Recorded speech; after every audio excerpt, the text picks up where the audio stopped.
we found that there's a universal reset switch. So you can reset different parts of the body. You can reset the skin. We've shown you can reset muscle. You can reset, what have we done? The skin was easy. So using the same genes. So we're just basically turning on an embryonic program in older people or middle-aged in their cells and in mice, and they get young again. What does this mean? This means one day it's going to be possible to reset the age of the body. We've done that. We've done that in mice. Now the question is, how soon can we get it into ourselves?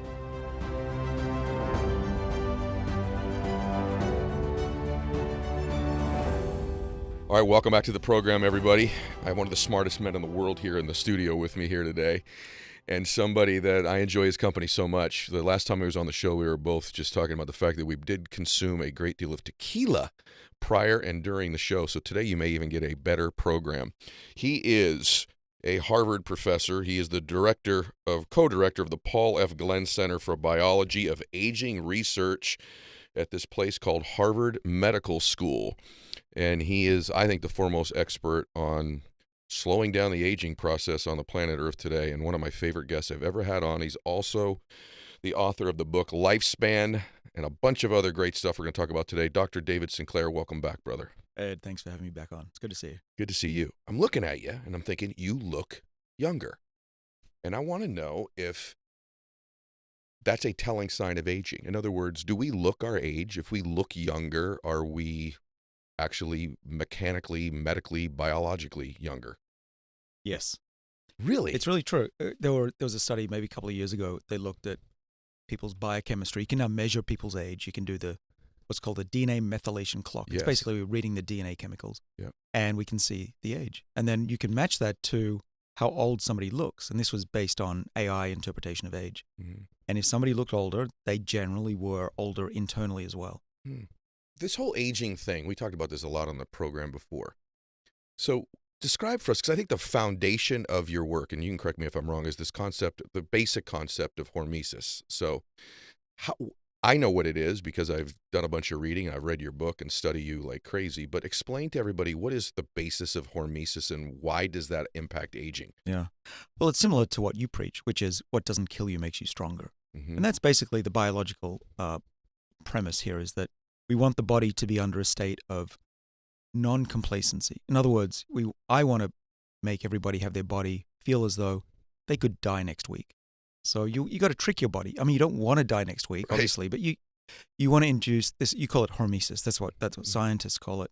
But basically, it's putting the body in a state of perceived adversity, as opposed to some of the other things that we can do in life, and that's perceived abundance. Yeah. And in life, we have a choice. We can live a certain way.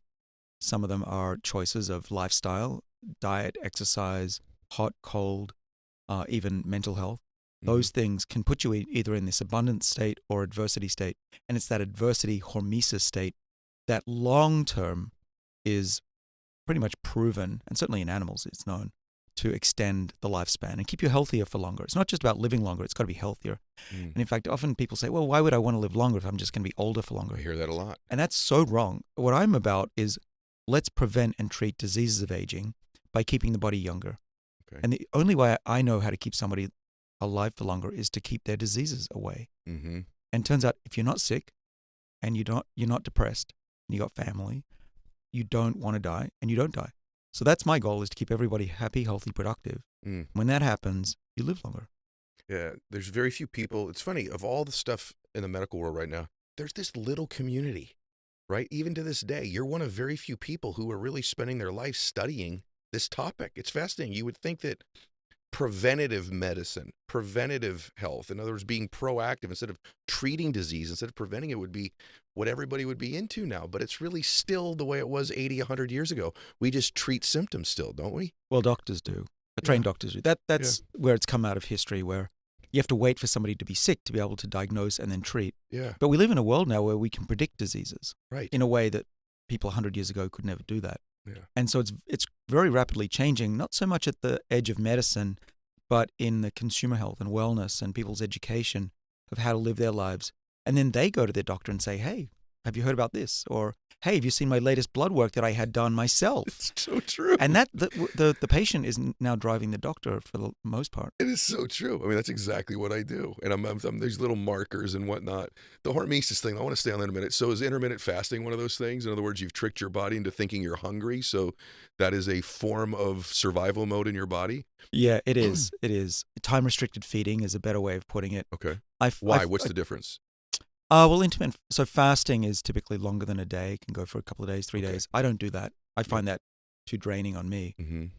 So what I do is restrict the time that I eat, and I put that down to a few hours a day. So it's, if I can help it, one meal a day, one big meal. Do you really? Yeah, I try to do that, and I've lost a lot of weight. I have a lot better blood biochemistry. My predicted age is younger than it was. You've noticed that I look different, and that I think is partly due to the change in diet, and not just what I eat, which I've changed, but I also changed when I ate and eat, and that's once a day. Is there a particular time every day for you? Is there? Yes, dinner. I have a pretty big dinner because I've got to make up for all those calories. But I find that the not snacking and not having this bloated feeling after a meal is just wonderful.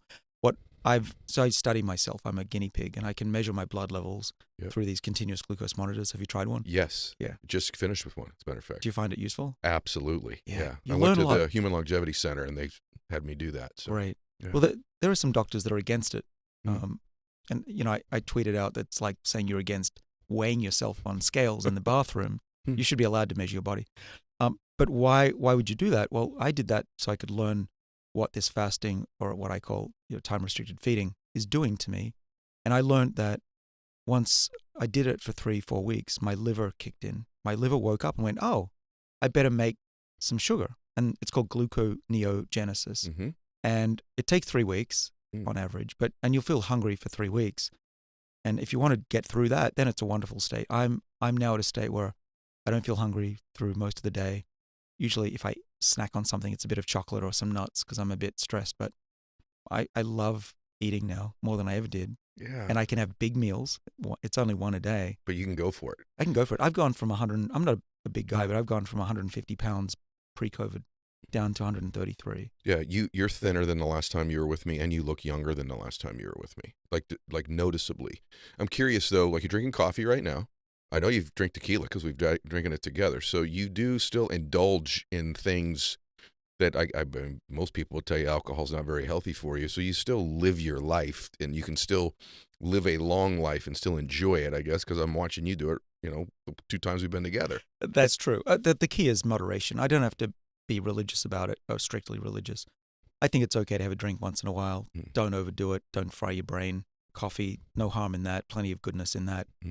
Usually I'd have a matcha tea or something these days because there's some extra chemicals. But, in general, it's okay to eat a piece of cake once in a while. That's not going to hurt you. But if you eat a piece of cake every other day or every day, it'll mount up. Yeah, the thing that's fascinating to me is this topic that we're talking about. It's the number one topic amongst me, my friends, even stuff I see on social, is this idea of living longer and living healthier. Yet today's show will explode. I already know this when I'm having you on because there's so little real true information about this stuff. And so you're talking about like what you put in your body. Well, I put a lot of steak in my body, and I've heard you talk about this, right? So what's an mTOR level? So I read these things, and they could be higher, they could be mTOR levels. I just read stuff, and then I remember them my way. So what about eating meat, and what's an mTOR level? Am I pronouncing that wrong? You can correct me, but I know that it's important because it's stuff that I heard you talk about before. Yeah, you're pronouncing it correctly. It's called mTOR. Okay. M stands for mammalian, and TOR is target of rapamycin, a drug that extends lifespan. And it does so by turning down mTOR. Got it. Okay. So mTOR is a protein, or a bunch of proteins that come together in the body. And the role in every cell is to sense how many amino acids are coming in. And it doesn't measure all 20 amino acids that are in the body. It just senses 3 main ones: leucine, isoleucine, valine, branched-chain amino acids. You'll find them in abundance in meat and some protein shakes for weightlifting, right? Okay. And what it's doing is saying to the cell, all right, I got lots of protein. Let's put on some muscle. Let's grow. Yes. Reproduce. That's the abundance state. Okay. So you'll feel great in the short run. Okay. And you'll feel great. You might look great. But for the long run, your body's not putting yourself in this hormesis adversity state Got it. which is good for long-term health. Okay. So what I'm experimenting with my body all the time and measuring stuff, Yeah. and I'm optimizing. And I'm currently on a plant-based diet. Now, I really don't like giving up meat. I'm a carnivore. I'm a hedonist. I like alcohol and I like meat. This is good. I would love it if alcohol and meat were the healthiest foods They in the made us world. live to 200, right? Really, but I'm a scientist, and I also I believe in data, not just what I think should be right. And often I think too many people just justify, I like meat, so it must be good for me. Right. So I'm currently testing the effects. So far, really great effects on my body from this plant-based diet. But if I had a fish put in front of me and I was socializing, or even a steak, on occasion I'll have it. It's not going to hurt me. But am I going to eat steak every night? No way. Okay. I don't think the science backs that up to be long-term health. Am I going to make it to 100 by eating steak every night? I'd say it's quite doubtful. Okay. Unless you got really good parents and genes, which I don't, by the way. Neither do I. So I have to work a little harder. Yep. Yeah, that's right. We've talked about that before. Yeah. So the steak thing is no. So this overall, like a lot of people that listen to my show, all different sorts, but there is a segment that really train hard. They lift weights. They're actively very physical. So I'm wondering two things that we've covered so far, just so I can ask for them, because I'm hearing them say this.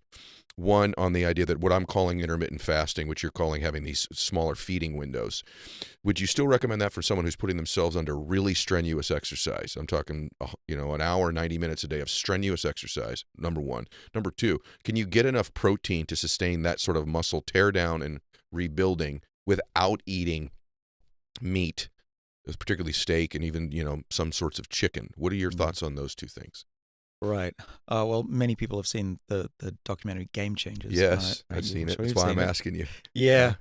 Well, you can. You just have to eat a lot more of plants.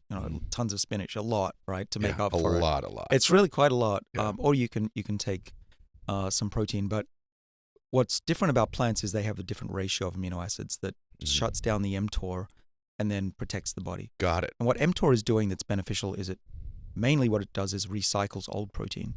And as we get older, we build up all this old crappy protein that's oxidized and misfolded. It causes Alzheimer's, but it's causing all sorts of diseases. And mTOR, when it senses there's not enough amino acid supply, it'll start recycling your old proteins first, not the young ones. And then that turnover is what fasting is all about. Okay. And if you're eating a lot of meat, you won't turn over the old protein.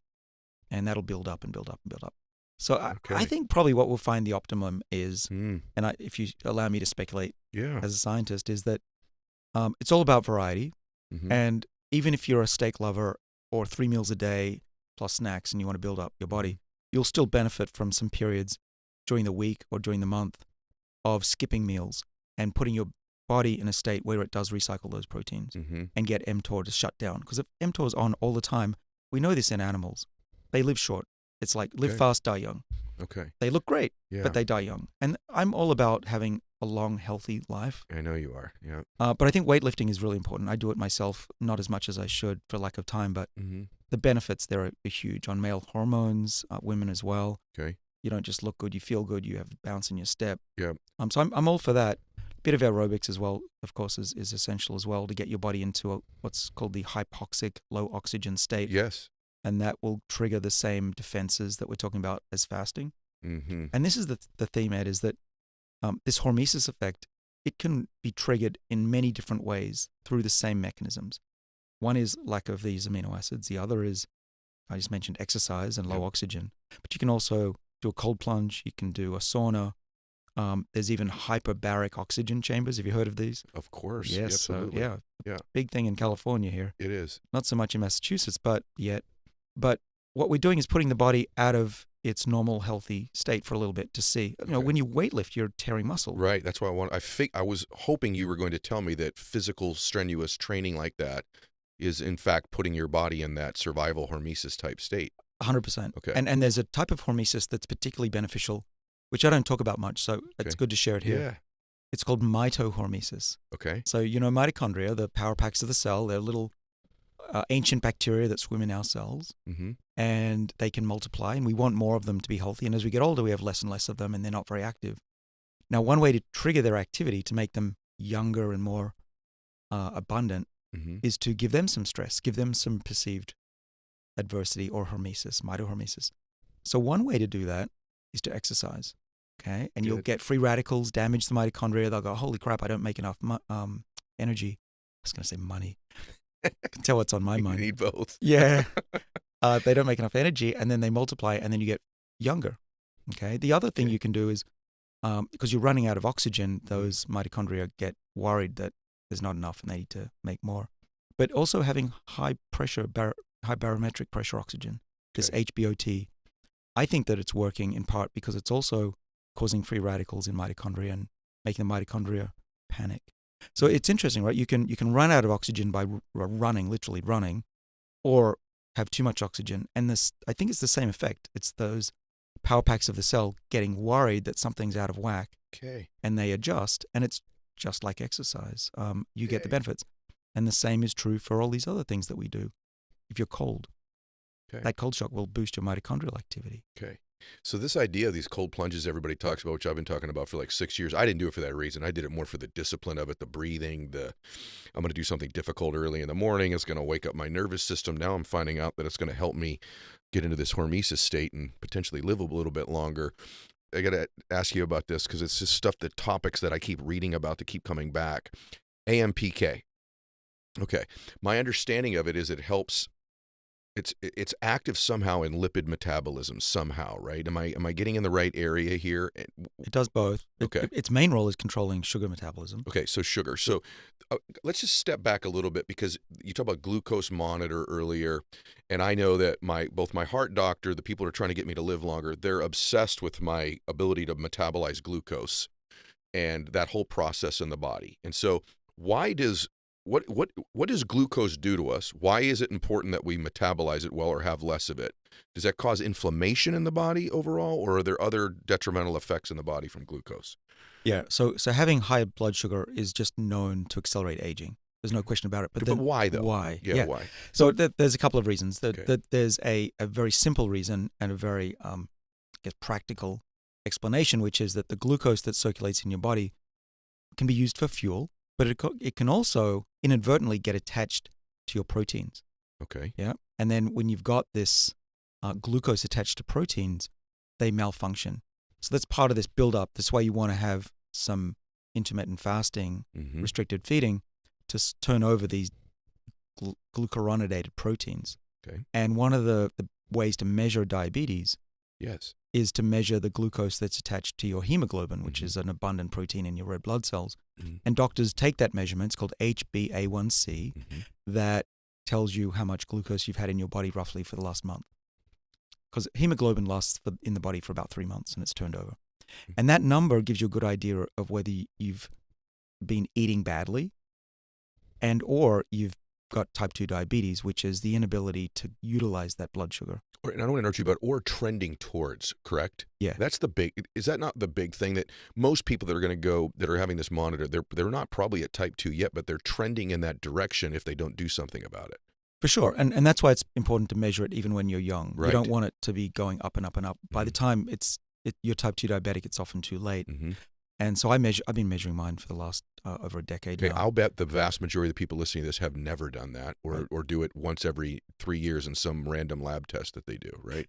Yeah. So well, doctors don't pay a lot of attention to it until you're old or really obese, so you're starting to show signs of type 2 diabetes, which will accelerate your aging for sure.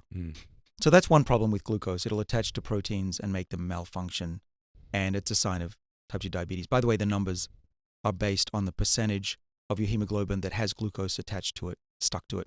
Anything below 5% is really great. Between 5 and 7 is pre, and then roughly, and then over 7, then you've got to be worried. And your doctor will start to treat it. And one of the drugs that's used, we'll talk about later, I think, is Metformin.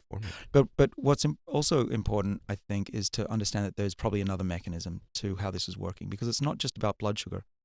By activating this AMPK you mentioned, actually, I got to take a real quick step back, because there are 3 main things that keep us healthy when we feel hormesis or do hormesis. You've mentioned mTOR, which is sensing amino acids. The ones that I work on are called sirtuins. They measure NAD and a whole bunch of stress in the body, exercise, diet. The one that we're talking about is the third one, which is called AMPK, and it registers the amount of energy in the body. Glucose, and chemical energy, which is called ATP, that mitochondria make. Yes. Okay, and as we get older, our body makes less and less energy, Mhm. and AMPK is the control system. And AMPK is activated by a bunch of things, which include being hungry and exercising or taking the drug Metformin. And that's probably why they're all good for you, because it turns on these defenses. This is awesome. Okay, I'm getting it. All right. And so think of your glucose as doing two things. One is sticking to proteins and wrecking the proteins, and you need to turn those over by fasting or eating less regularly.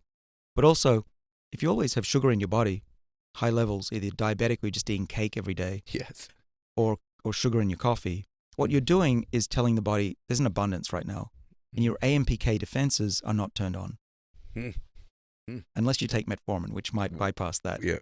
But what I try to do in my life is to turn on all of those three systems, the sirtuins with boosting NAD, AMPK by taking Metformin and exercising, and then the mTOR, not taking an abundance of those three amino acids I mentioned, leucine, isoleucine, valine.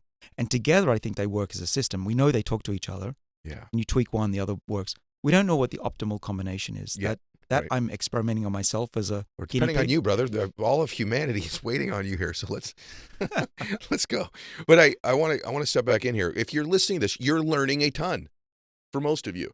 And for me, it's just stuff like, hey, I'm going to investigate this mTOR stuff a little bit more. I'm going to start to learn more about it if I was you. This AMPK, what is glucose doing in my body? Start to learn about these things. And then now we'll step back and get a little bit practical just for a second here. I want to ask you some specific things. So just detailed stuff. You mentioned earlier this idea of hyperbaric oxygen. I've had someone on the show who's this proponent of doing cardio with oxygen getting oxygen under load, meaning that when you're taking a big oxygen tank that I do it, and I take this oxygen under load. But one of the other things that he's a proponent of is following that, and there's a protocol before it as well, is red light therapy.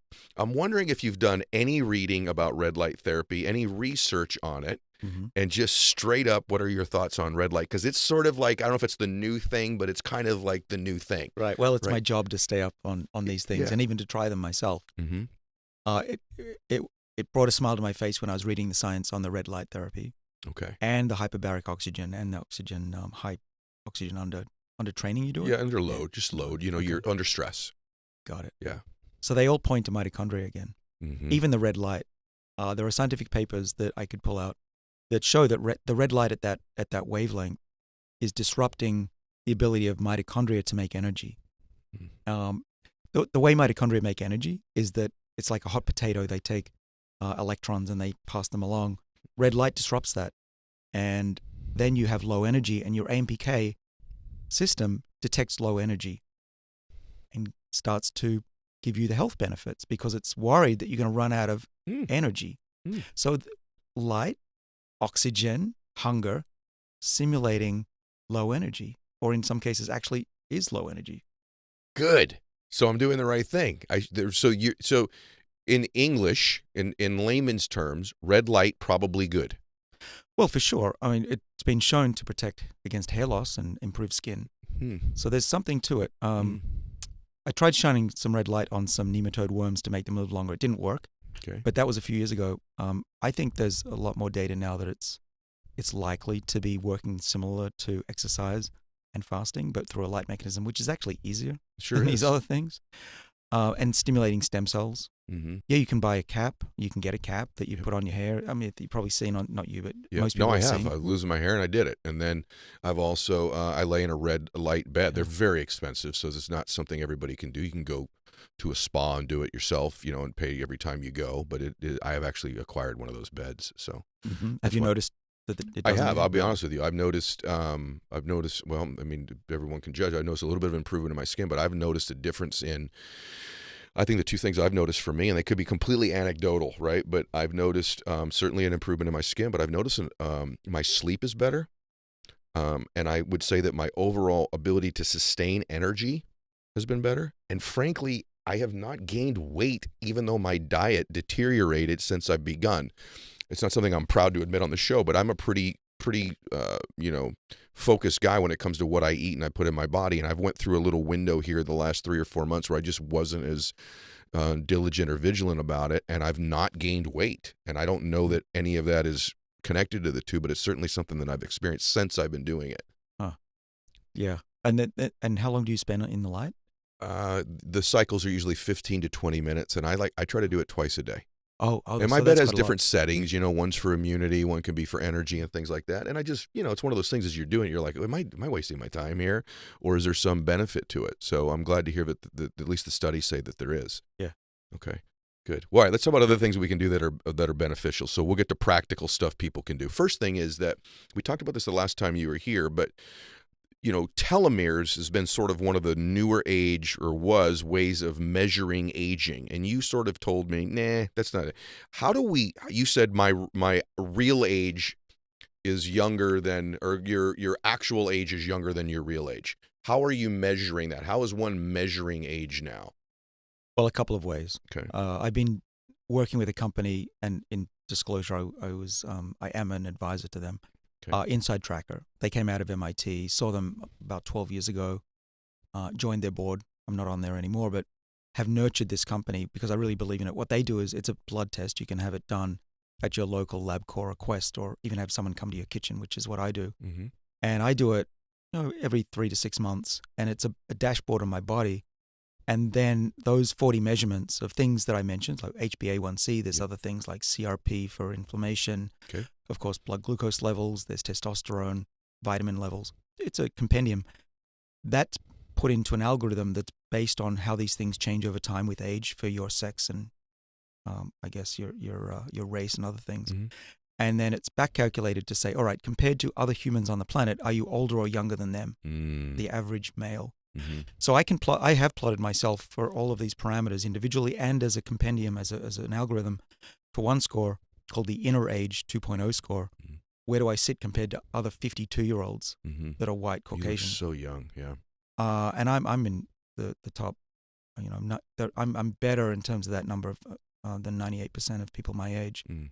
And that 2% bothers me. I'm very competitive, and I'm working to get it higher. I want to be. I think there's one or two people out of thousands that they're better than me, but I did go off a statin just to check because I was losing my memory. But, yeah.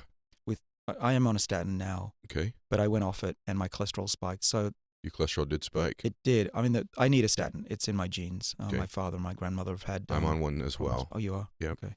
Yeah. Yeah. I mean, I wouldn't say if you don't have any problems and if you can get it down with diet, do that.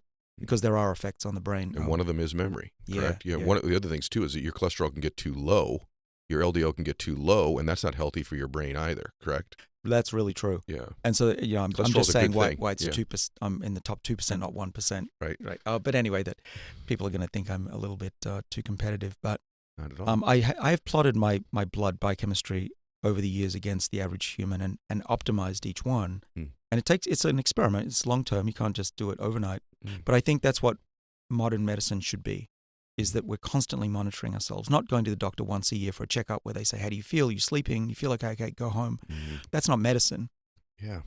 That's therapy. Yep. Now, medicine is, and the future of medicine, and for some people who want to invest in this and put in their time and money, you can get devices to read your body continuously. We've talked about continuous glucose monitors in our arm, but there are rings. Right? I've got this I've got the ring too. I'm just not wearing it today. I've got the Oura ring. Yeah. There's a bio button. I brought one today in case this came up.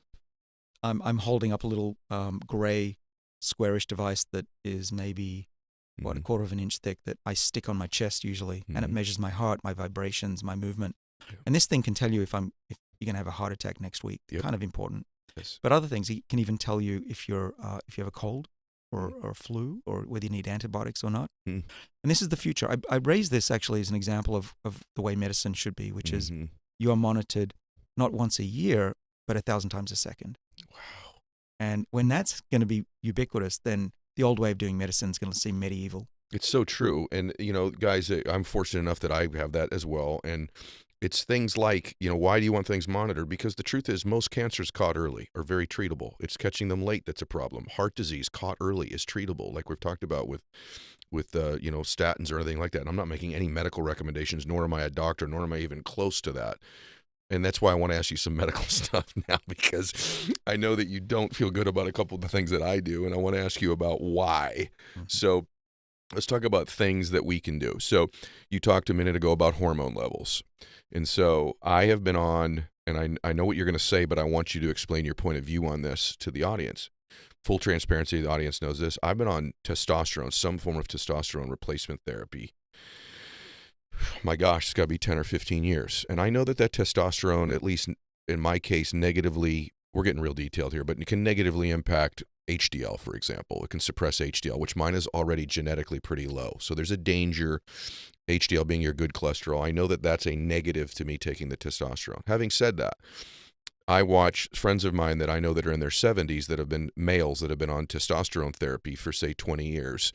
And I compare that visually to somebody like my father who passed away last year. And visually, externally, these guys that were on testosterone look 20 years younger than my dad did. And so this, I'm not arguing with you about, I want to understand it. That's why the first thing I asked you today is, if you visually look younger, are you likely to be internally younger? Because visually, if you take somebody like a very well-known actor that most people know has been open about taking testosterone, who's a friend of mine, who makes a lot of like boxing movies and stuff, right? And so you compare him to my father, who was about the same age, and visually they really looked like different species almost at that age. So what are your thoughts about hormone replacement? And if you're not for it, which I think you probably aren't, specifically why? Well, I'm all for keeping your hormones at young levels. Okay. I'm all about keeping the body the way it was when it was 20. And however you can do that and it's safe, do that. Okay. So I'm on board with hormone replacement therapy for women and men if needed. Okay. But you think maybe not needed. I'm interrupting you. That's the point that I have tried my best to find ways in myself to. So you're build 52. Up. You're in that 300 to 700 range of testosterone in your body. You're saying right now your hormone levels are that normal in your 50s without any. I'm actually naturally higher than an average 20-year-old, but naturally meaning I've worked at it. Okay. I've changed things in my diet. I've done things and it's gone. What are some of those things? Well, exercise helped building up. I'm not as bulky as you, that's for sure. But from my basal state, which was pretty puny, to having some muscle, my quads mainly, big muscles, back muscles as well, doing deadlifts, this kind of stuff. So that helped a lot. Got it up to hovering around 500. Okay. It's gone close to double that over the last couple of years with changes to my diet, changes with supplements. But I can't tell you scientifically which one of those has contributed, but it's steadily gone up, which is good. If it had plummeted, I would have stopped taking X, whatever it was. Okay. But I'm happy with these numbers, so it's just under or near 1,000 now. My, that's amazing.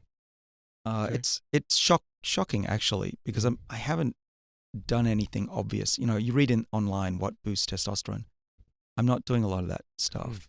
So I guess I'm lucky that way. So that was one of the genetic good hands you were dealt compared to some of the other stuff that wasn't so favorable. That's because that's unbelievably high for 5 years old.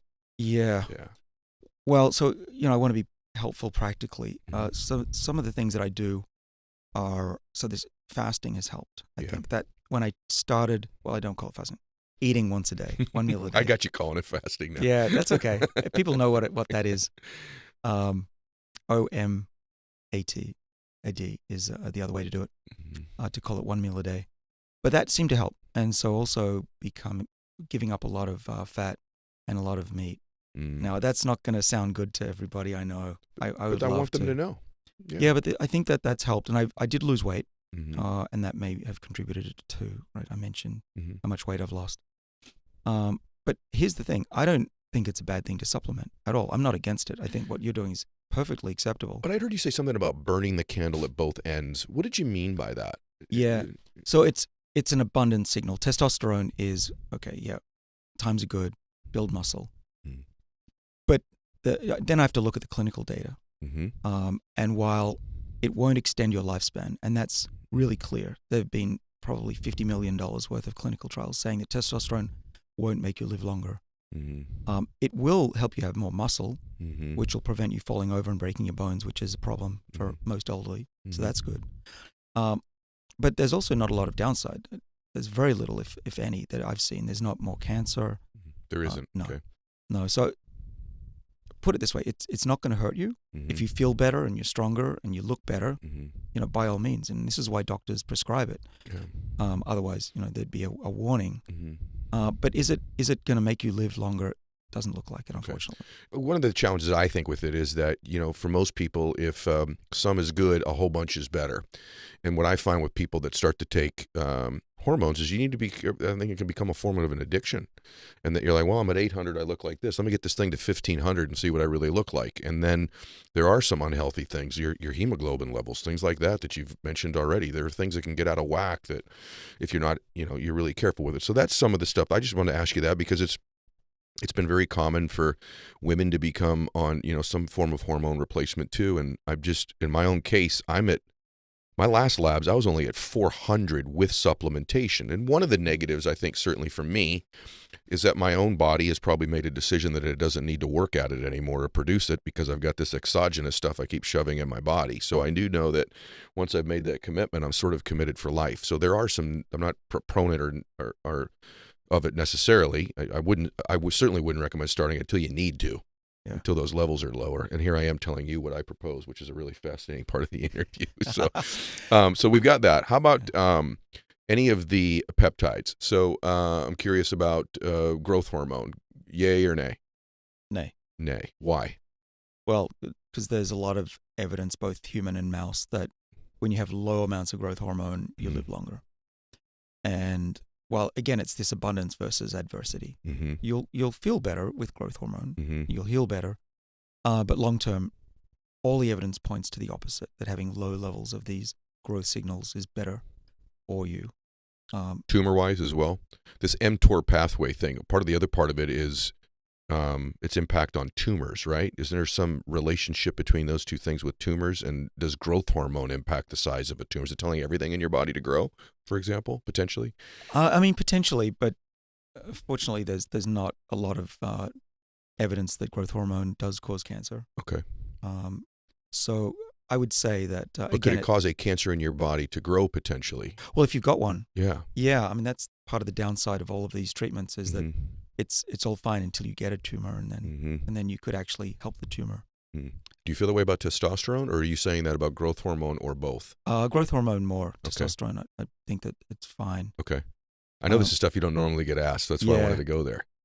Sure. Yeah. And then the other thing that I take that I think keeps at least, let's say, the evidence points to, I have to speak like a Harvard professor sometimes, is that by activating these other enzymes that are the second component out of those three, the sirtuins I work on, you can activate those by doing the kind of things I do in my life, but I can also take a supplement which raises NAD, capital NAD. And people are taking IVs of NAD supplements. It's a big thing. It was discovered in my lab in part about 2002 when I was a kid. But it's now a big thing. And the reason that NAD is popular is that it activates these sirtuins. And we have 7 of those in the body. We talked about this last time. The 7 sirtuins are the protectors of the body. There are 3 of them that protect the DNA, and the clock slows down, we think. And then some of them are in mitochondria. There's 3 there. And then there's one that floats around in between in the water that's in between all of that, and that's number 2. Now, SIRT2 controls hormone production, and if you give it to cells, they'll make more androgens. And one possibility is the reason my testosterone is doing pretty well is I've got super high NAD levels because I've been supplementing for about 7 years now with NMN, which is a precursor to NAD. Stay there. Okay, I want to go there.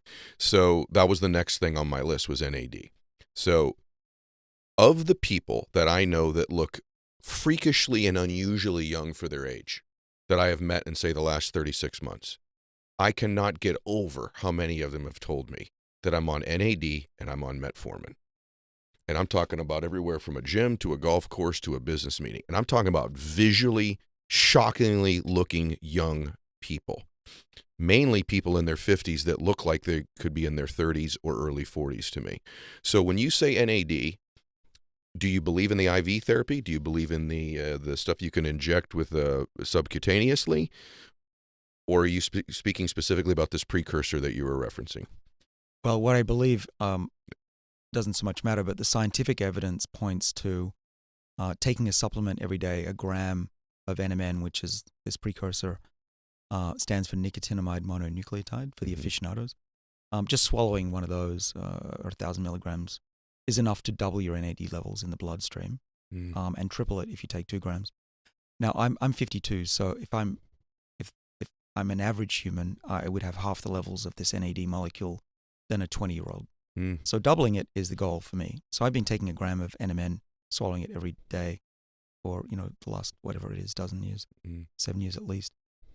Then the question is, what about the NAD IVs? There's very little data on that. Yeah. I would say that I have tried it. I've found that it felt fine, especially afterwards. During it, have you tried it? I have. Got a little cramping in the tummy area. It does. Yes.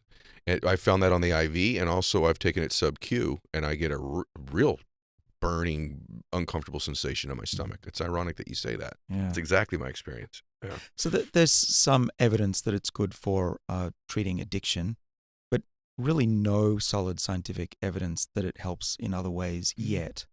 Okay. But that doesn't mean it doesn't help. It just means that it hasn't been studied enough. Doctors haven't done enough placebo controls, and it's hard to give people a placebo, especially if they're paying for it. Yeah. Right? So I would say the jury's still out, but the science, I think, is there that it should activate the sirtuins, kick them into action, and at least for those few hours that you're getting it, and it'll go up probably double, triple the levels in your bloodstream. It'll help, but I don't know long term. I'm so fascinated by this stuff, as everybody can tell. So you're getting stuff here you don't get most other places, you guys. So these are just things to think about. These aren't necessarily recommendations. Things to think about. Then there's metformin, and so just I must say this to you. You and I met. This is a passion of mine. I've also had a not great genetic candidate. By the way, guys, there's all kinds of stuff we could talk about on genetics today that you can get studied right now to see if you're predisposed to heart disease or different cancers. You can even find out if it came from your mother or your father's side. There's all kinds of things you could figure out right now. My genetic hand is crap. It's just mom and dad's side, both not good, and both cancers and heart disease. So when I met David originally, this conversation really mattered to me. And so I did start on metformin. This is just me personally. I'm telling everybody my own medical stuff. I did start on the precursor for NAD, and I've tried the IV stuff, and I've tried the sub-Q stuff myself. So metformin helps with glucose in the body somehow, the metabolism of glucose, correct? So why do you think metformin works, and do you feel real strong like you did last time that you were here about it? Yeah, I feel even stronger. There's a lot of data from looking at tens of thousands of people that went on metformin, and people who go on metformin who have type 2 diabetes, who normally would live a short lifespan because they have more cardiovascular disease, they're aging faster. They're actually protected from these diseases relatively, and those type 2 diabetics on metformin live longer than people that don't have type 2 diabetes. That's a remarkable observation. And because once you start to study tens of thousands of people, it starts to look real. And especially for those people that are predisposed like you are to cardiovascular disease and other issues like cancer, there it's very clear that metformin on average protects you against those diseases, because it's not just working on keeping your glucose levels down. Remember, it's turning on the mitohormesis and protecting the body through these defense mechanisms. Now, people might be thinking, well, okay, you've got these protective mechanisms, but what are they actually doing to make you healthier? Well, I've mentioned only one of the things they do, which is turning over those old proteins that are either oxidized or have glucose stuck to them. But they do other things. They do protect telomeres when you turn them on, but they do another thing that's really interesting, and that is that they can rejuvenate stem cells. And so you get stem cells protected, and then they can divide, and then they can repopulate the body. Another thing that they do really well, particularly the sirtuins, is that they help repair broken DNA. Anyone who's been in the sun, I was Australian, I've been damaged badly by the sun. That ages you. It actually is, we know that damage to DNA accelerates aging. In my lab, we can cause a mouse to be 50% older by doing this process. The sirtuins will slow that down. We had a paper in Science in 2018 that showed that by raising NAD levels, by giving mice NMN, the same molecule that I take, their DNA repair systems were much more efficient. And if you damage them with radiation, which we were trying to simulate space radiation, but it's also similar to cosmic rays that you get if you fly a lot, which I know you do. NMN was protecting those mice from the damage. And you can see the damage. You look in their livers, there was damage in a normal mouse, and give them NMN, and it wasn't there for the most part. So that's another way it can protect against aging. This is so good. So good. We're going to keep going because I love this. Any disclaimers on any of this that we've said so far that you would say to somebody who says, I got to get on this Metformin or NAD? Is there any disclaimer, any downside, anything you would advise them to do, just so that I make sure everyone's heard the totality of your thoughts about it? Yeah. Well, the one disclaimer is I'm actually not a trained physician. I train physician, but I'm not a trained physician. I'm a PhD who studies molecules. And so there's that. So anytime you want to change something in your body, even if it's diet, but if it's a supplement, and of course a drug, you need your doctor, you want to consult them. So your doctor needs to know everything that's going on in your body, because supplements are sometimes just as powerful as drugs. Okay. And if you cannot get, for example, this is a good point I think to bring up, is if you cannot convince your doctor to get metformin, there is an alternative. You know what I'm going to say. It's a plant molecule called berberine from the berber plant. And if you, in clinical trials, if you take it at 2 grams a day, it does lower blood glucose, similar to metformin. And that you can buy on, any pharmacy or online. Yep. That's where I began. After we did our interview, I went to my doctor and I said, we're getting on metformin. And she said, no, we're not right now, not yet. And so that's where I began. And then after a period of time, she did a little bit more research and agreed. Have you done any reading on MOTS-c at all? I've done more than reading. Okay. What do you know about MOTS-c? MOTS-c. Well, I know the scientists involved, and I helped them start a company. Come on now. Really? Okay. I'm kind of embedded in this field. I know, but this is awesome. Around. So. I'm older than you might think. Okay. So MOTS-c is really interesting. I really like it. Okay. I liked it so much, I started a company. Yeah. So MOTS-c is a super interesting molecule from an academic standpoint. Okay. And from a physiological standpoint. Okay. MOTS-c is made not by the DNA, from the DNA in the nucleus, which is most of our chromosomes. It's from the chromosome that's in mitochondria. So mitochondria, because they're like these bacteria, they have their own circular DNA. It's not a chromosome, it's circular. And embedded in that circle piece of DNA in the mitochondria is a little gene called MOTS-c, capital MOT-c. And the mitochondria make this little peptide, a little piece of a protein. The peptide is just a small protein that gets leached out into the bloodstream and tells the rest of the body that a certain part of the body is experiencing hormesis. So when you exercise, your body is secreting MOTS-c into the body.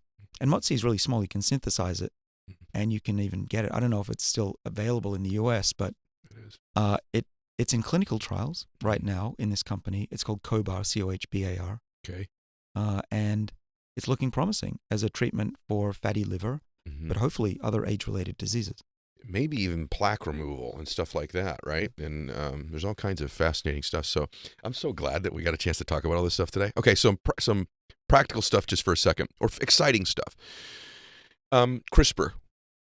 We've talked a little bit about CRISPR, but this concept, where are we at being able to actually alter DNA? Like, I've had some friends of mine that, knew I was going to be talking to you today, and they're like, please get like the update. So tell everyone here what CRISPR specifically is, but where are we at on right now, where are we? And if you were to forecast, say, within the next 5 years, where do you believe we are on able to actually alter DNA that way?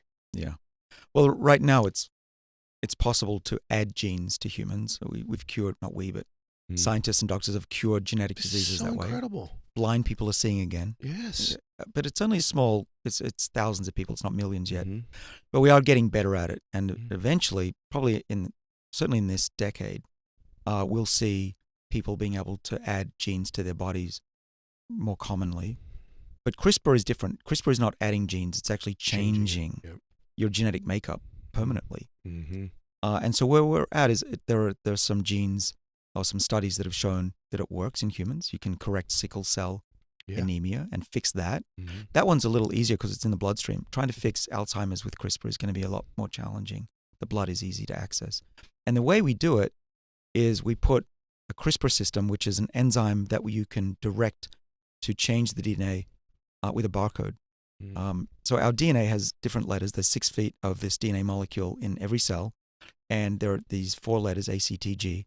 and they're in different sequence. And what CRISPR does that's kind of incredible, if you think about it, is that you can give it a code that says, go find the sequence that's ATGCAGC, and it'll find it in billions of combinations in that 6 foot and go in and just change that. Incredible. It is. It's a barcode. Yeah. And so I would say in the next 5 years, it'll be fairly common to fix genetic diseases with CRISPR. And then things get really interesting when we start to fix things that aren't genetic. Maybe we want to all fix our predisposition to diabetes. We could potentially go in and fix that before we actually get that disease and make up for not having great genetic lineages. If you put a time horizon on that, what would you think something like that would be? Well, probably for the healthy people, it's going to take longer, right? Doctors would rather do no harm than do good. And so that's probably 15 years away from being mainstream. There are other technologies, one called siRNA, which is similar, but it actually stops the production of protein rather than changing the genes. It's one step down. And that's being shown, and there's a drug on the market to treat high cholesterol. And even there's a drug for fatty liver. And so increasingly we're able to change the genetic code or the codes that are coming off the genetic code, which is RNA, which we all have heard about because of COVID. Right. But yeah, it's amazing that we can now read the DNA and rewrite it. And in my work, we've just recently figured out how to turn on 3 embryonic genes in the body. Okay. And when we do that, just the right 3 genes, that resets the age of the tissue, and it gets rejuvenated. Are you kidding me? This is work you're doing right now. So in addition to, I'm just processing all this. Like, I think when we first talked about this, I'm like, yeah, they'll be in there, like the adding genes thing, they'll do a little of that, but like to actually alter the genetic sequence of somebody, that won't be in my lifetime. And you're saying that you believe that in some form of that will be in the next 5-ish years we'll be doing that? Well, there are patients already that have had it done, but for it to be mainstream. Yeah. 5 to 15, depending on the disease. I mean, the more severe, the faster the FDA acts. What are you most excited about right now? Like in your work, this is the stuff I'm the most excited about right now. That's easy. Your face just changed too, by the way, when I asked you. It's easy. Yeah. So we published a year ago on the cover of Nature magazine, which is the highlight of any scientist's career, that we could reset the age of a complex tissue. We chose the mouse's eye. We let mice get old and blind, and we reprogrammed their eye using these 3 genes. They're called O, S, and K for short. Yeah. And we turned the age back 80%, and they were able to see again. And so what we're talking about is having found that there's a reset switch in the body to be young again. And the information in the body to be young is still there. So theoretically, you could take someone who's 100 years old and reset their body to be young again. Now, the exciting thing is we've been doing clinical trials, preclinical trials, and there's no apparent downside to this yet. Oh, my God. Isn't that great? No, that's incredible. Yeah. And so I went home that day and I said, hey, we've cured blindness. And my family went, yeah, can you just unpack the dishwasher? That was a sad day. That's when I knew I could never impress my family. But we have been working ever since. So we first made this discovery about 3 years ago. It ended up being in my book, a little bit of it. And it was a thrill to make this discovery. But since then, we've been doing the hard work, which is to figure out, is it safe enough to put into humans? And we're now testing it in non-human primates just to see if it's safe. My gosh. And if all goes well, in the next 2 years, we'll hopefully cure blindness in people. That is absolutely freaking incredible. That is absolutely bananas. But it gets better. Okay. The eye was just something we chose. I didn't think it would work any better in the eye. In fact, I thought it'd probably work worse. But we found that there's a universal reset switch. So you can reset different parts of the body. You can reset the skin. We've shown you can reset muscle. You can reset, what have we done? The skin was easy. So using the same genes. So we're just basically turning on an embryonic program in older people or middle-aged in their cells and in mice, and they get young again. What does this mean? This means one day it's going to be possible to reset the age of the body. We've done that. We've done that in mice. Now the question is, how soon can we get it into ourselves? That's bananas. Is there? Here's the guy that grew up with skeptics all over his house. Let's assume that that's true. Did everyone just hear what he just said, by the way? That we may be able to reset the age of a human? We've already been able to do this now in other organisms? That's a minute to just process that, right? And as I process it, I go, wow, that's exciting. I hope I can live long enough so that I can reset my clock. That's the key. Right? The stuff we've talked about today. Yeah.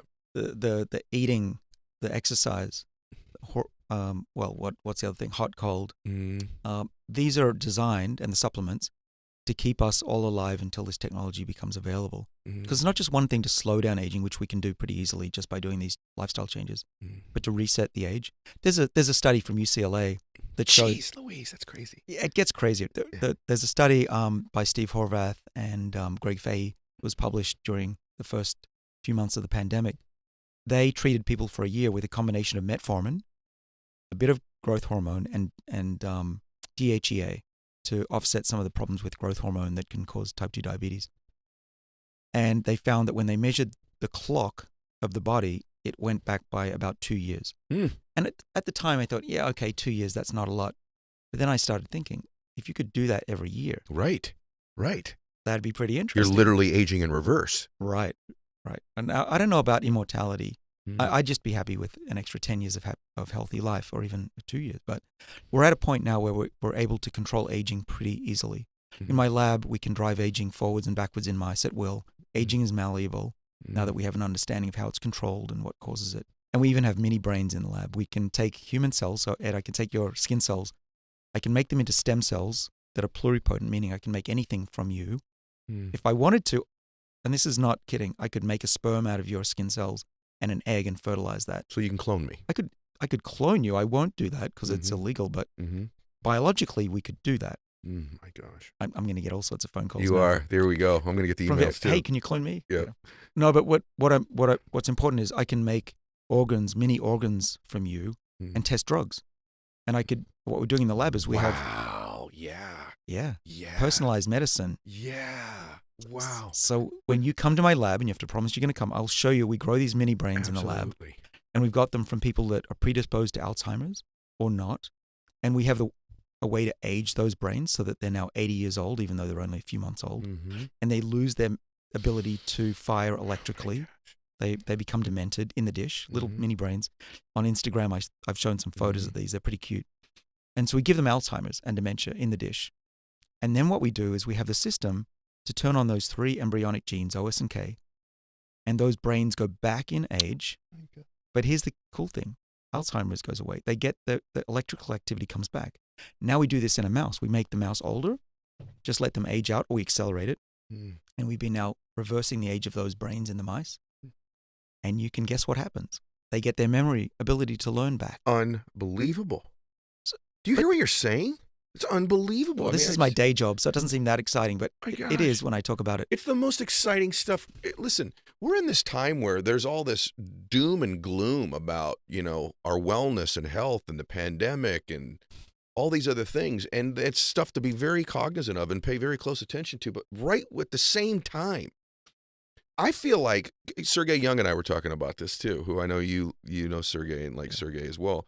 It's almost like, man, if you can find a way right now to stay on this planet healthy for the next 10 or 20 years, if you can manage to do that, that there might be an extension of your life at a magnitude of another 20 or 30 potentially healthy years possibly. And you said 10 earlier. If you just find a way to extend your life, and the finding the way is what we're describing, the hot and cold, the not eating so daggum much, right? The really getting sure about your glucose and how you process it in your body, and taking a look at this metformin and NAD and these other things. And if you can really start to get that stuff together and exercise and eat healthy and put the right food, there may be a completely different world we're living in a matter of a decade. Yeah, exactly right. And already, because technology is changing so fast already, and it's only going to go exponential. Every year that you stay alive, you get another 3 months of life. Right now. Stay alive. Because eventually it's going to be for every year you stay alive, you get another year. And eventually you're going to have negative birthdays. Come on, Dave. That's. No, I used to say that this was futuristic. Yeah, you did. This is why it has so much credibility with me. You used to say many years ago, this is far off, this is possible. So for you to be the one telling me, no, here's the window that it's possible in, probable or possible, carries so much credibility. I've got some of the best scientists working with me on this, not just at Harvard, but in companies who know how to make drugs.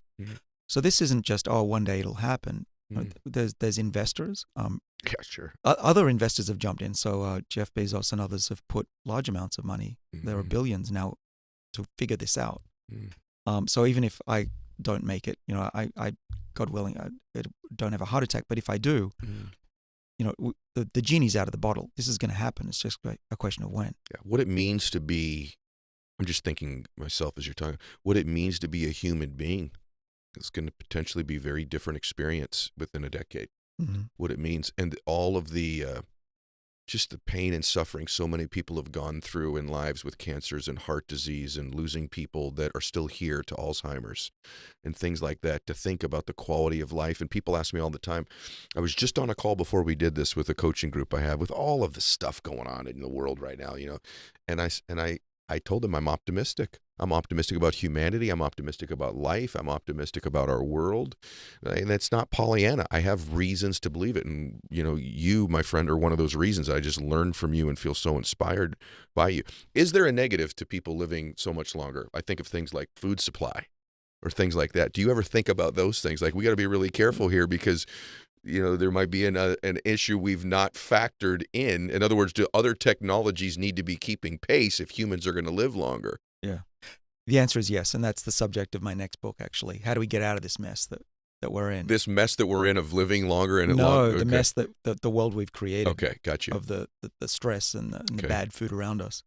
Living longer is part of the solution, actually. Okay. So by helping yourself, you actually help save the planet. And that may sound counterintuitive, but let me explain. First of all, there's an economic benefit to living longer. Healthy, right? Productivity. Sure. Spending. The economy is driven by people who are healthy and dragged down by people who are not healthy. Good point. Yeah.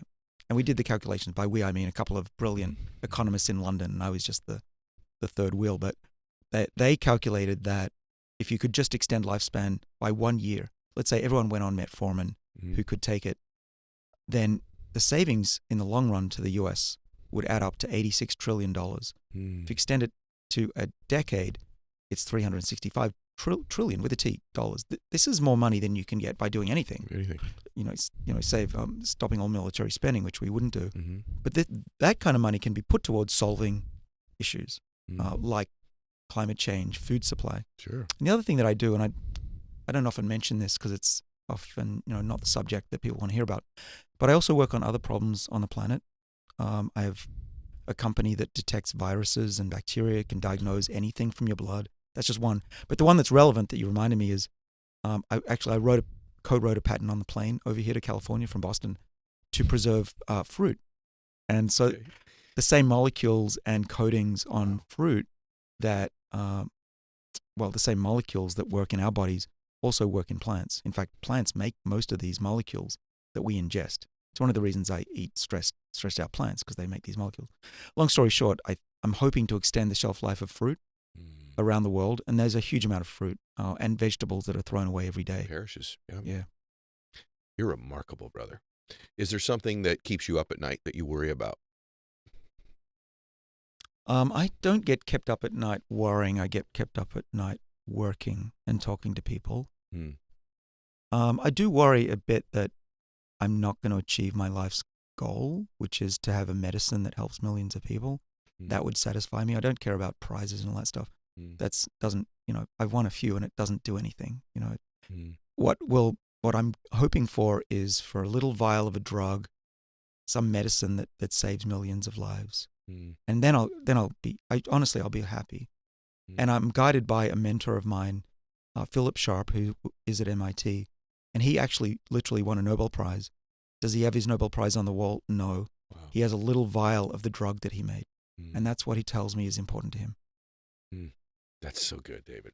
Okay, a couple more things. Is there any other additional... I'm just processing what we've talked about today. I feel so good that you are here. I want to just say this to you. I always learn when you're around me, and I feel more optimistic with evidence, based in fact of why I feel more optimistic. And I'm grateful that I get to share the conversation today with millions of people that listen to the show. Like, there are some shows when I do them and I'm in the midst of doing them, and I'm like, I'm so grateful for this experience. And that's now twice with you. And I just want to acknowledge that with you. Is there any other gift you'd want to give the audience of, hey, here's another supplement or tip or something that could extend the quality or length of one's life? Is there something we haven't covered that you would just add to what we've talked about? Is anything even related to mental health or anything like that? Yeah. Well, there are a couple of things. Mental health is very important to me as well. I've learned to reduce stress. Don't worry about the little things. Think about, will this matter in 5-10 years? I know you're very, very good at this. I listen to you as well. I'm grateful to you as well. Thank you. And the ability to cope with pressure. Yeah. I was a very nervous kid, and in my 20s and in my 30s, getting a job at Harvard was pretty scary. In my 40s and now in my 50s, I'm a relatively calm guy, and you have to work at it. It doesn't come naturally. Some breathing.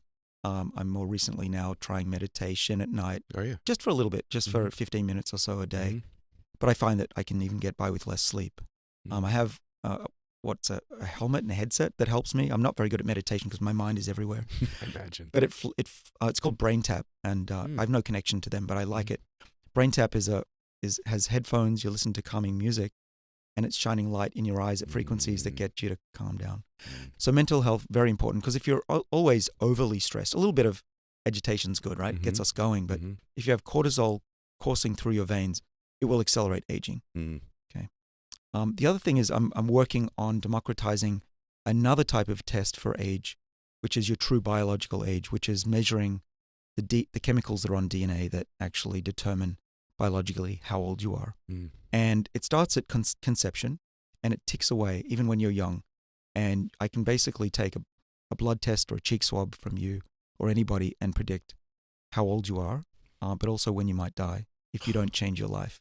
And what I want to do is give everybody the equivalent of their credit score and help them improve their credit score.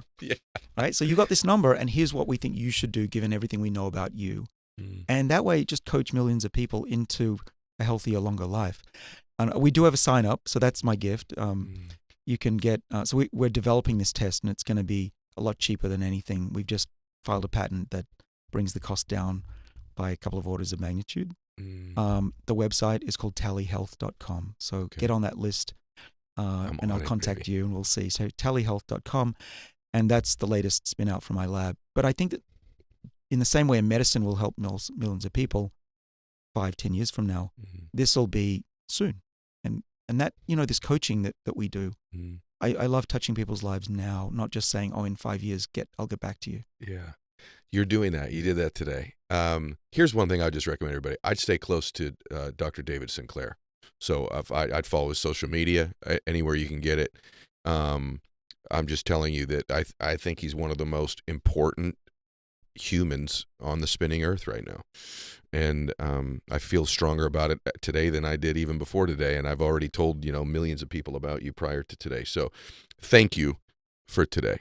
I enjoyed this tremendously, but I learned a great deal. And for those of you that are listening, by the way, is that where they should find you, on your socials? Is that the best place? Yeah, Instagram and Twitter. I'm putting out facts, right? Okay. There's not enough facts out there. I'm very science-based. But I also, because of a lot of feedback, I've had my podcast that's just been released. And that's doing well, fortunately, reaching lots of people. Okay. And we go into practical advice, not just the science. Some of the questions that I asked you today were born out of listening to your podcast. So I recommend that to everybody. And you guys, listen, I bring you some of these people, and it's free. All I ask you to do is share it, because this is the fastest growing show on the planet for a reason, and it's because of all of you.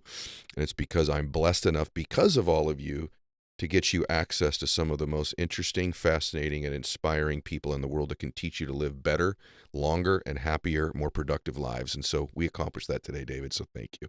Ed, you're great. Thanks for having me on. I love you, brother. All right, guys. God bless you all. Max out. Share the show. Take care. Hey guys, thanks for sticking around. If you'd like more, click the videos right here. They're exactly what you need to see next. And if you're new here, hit subscribe and become a part of the Max Out community. And tell me what you think about the videos in the comments below. I read all of them every week, and I select winners that get all kinds of prizes, gear, coaching calls with me. Make a comment.